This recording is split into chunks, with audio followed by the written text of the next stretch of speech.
Entre a tremenda campanha que nós mostramos em Trendler, está aqui seguro também tem gente. Não somente pessoas que buscam moda para fazer algo interessante com sua finança, sino é pessoas que buscam moda para virar cliente, hobby mais, sabe também. Haya mais, hasi mais, goza mais e Páscoa aqui com RBC. E aí aqui RBC será com broche de ouro com sua última campanha atrativa para 23. Nós temos uma campanha que começa dia 7 de outubro, que dura até 31 de dezembro. É uma campanha especialmente para fim de ano, qual tema está riba, haya mais e hasi mais e Páscoa aqui com RBC.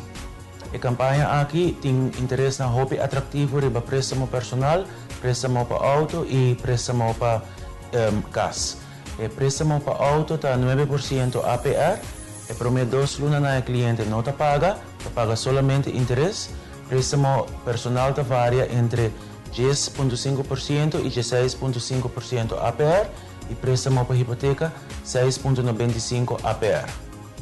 Todo cliente que aplicar para um credit card durante a campanha aqui e apresentar na carta de membresia de PriceSmart, recebe primeiro ano subscription free grátis, qual está $40, e também recebe bonita travel bag de RBC Bank. Participando da campanha aqui mais pronto possível, tem seu benefício e banda de oferta super especial aqui, RBC está fazendo possível para ter diferente horário para todo cliente por estar available para participar. Durante a campanha aqui, qual dura 3 lunas, a primeira luna nos rifa 1.500 florin, de 2 lunas 1.500 florin e na final o grand prize de 2.500 florin.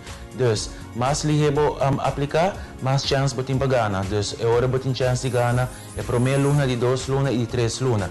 E qual se aplicar em dezembro, tem a chance de ganhar o grand prize sobre botini. Dus, a melhor coisa é a rende para passar a hora aqui e aproveitar o prêmio não também.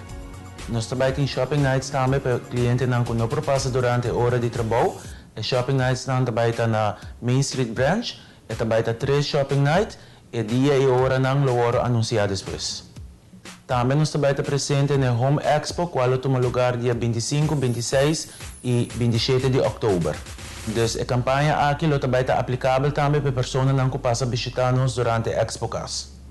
Uma campanha interessante não somente para o cliente de RBC, sino também para o não cliente.